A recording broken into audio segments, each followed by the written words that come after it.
To look out for those pinhead-sized pests now that the weather has started to warm up. Yeah, we are talking about ticks. Everybody hates ticks, right? Okay. Well, more than 1,000 Virginians, as far as we know, were bitten by ticks in 2017, according to the Center for Disease Control. They got me a couple times last summer. But veterinarians say the problem is even worse for our four-legged friends.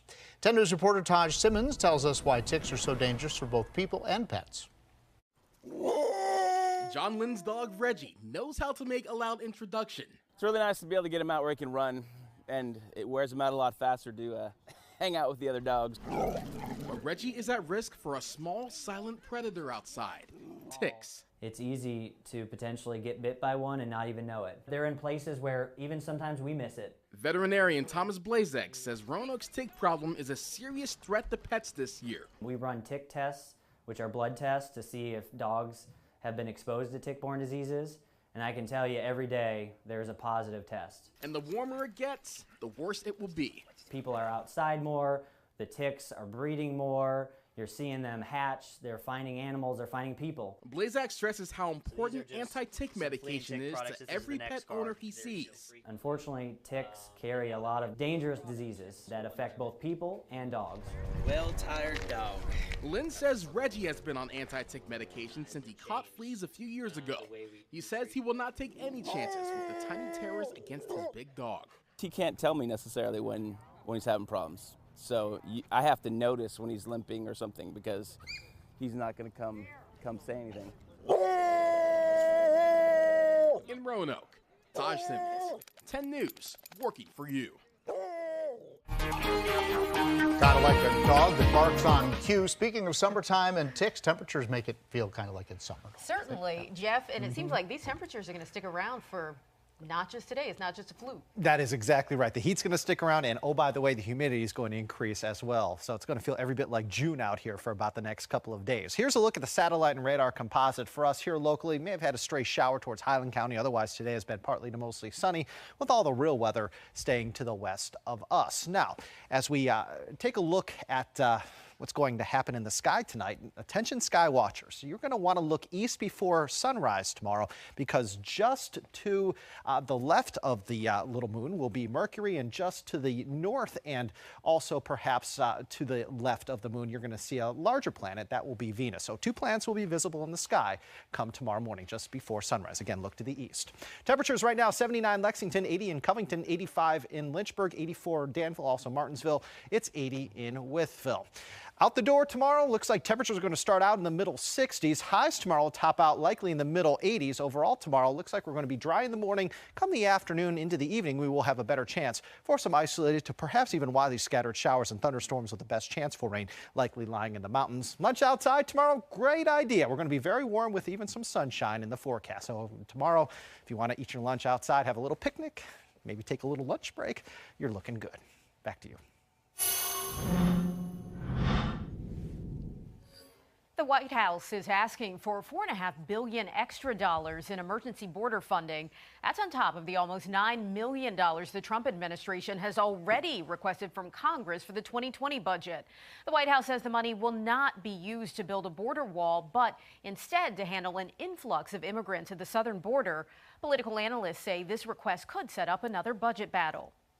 Elsewhere on Capitol Hill, lawmakers questioned Attorney General William Barr for the first time since the release of the Mueller report.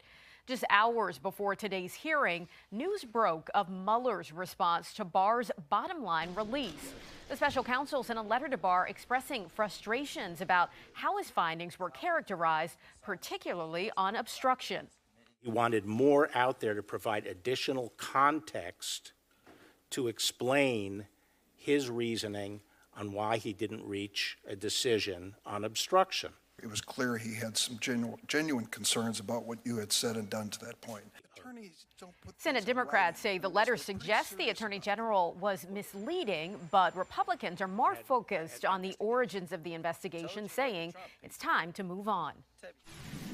The political crisis in Venezuela continues. More demonstrations in the streets today as calls intensify to oust the president, Nicolas Maduro.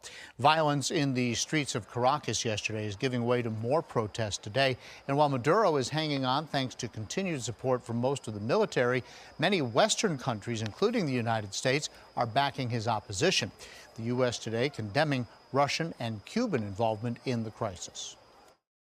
I think the key point here is that if this afternoon 20 to 25,000 Cubans left Venezuela, I think Maduro would fall by midnight. Cuba, however, is denying involvement. Russia, on the other hand, warning the United States against continuing any involvement in the crisis. Federal authorities are looking into how flood relief has been handled in West Virginia. Nearly 3 years after the deadly flooding, there hasn't been much progress when it comes to rebuilding. Only 50 of the more than 500 cases have been finished.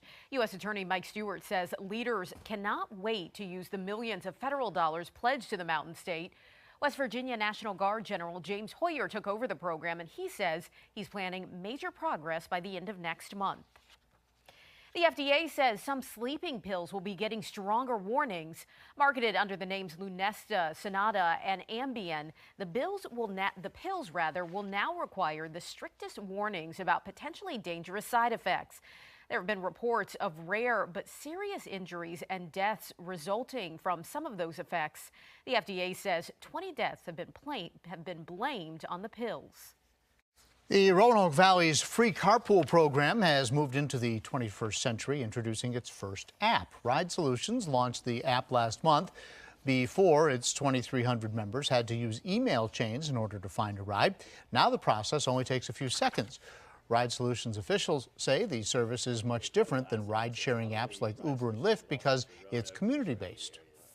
We're just making connections with people. So they get on the app, they make this connection with other people making that ride, and then they can decide from there how they want to work it. So there's not a payment going back and forth, but maybe you switch off who drives or someone helps with gas.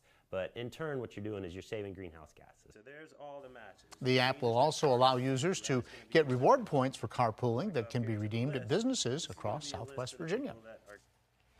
Still ahead tonight at 5:30, a mom says she got a nasty surprise when she took off her 1-year-old daughter's onesie at bath time.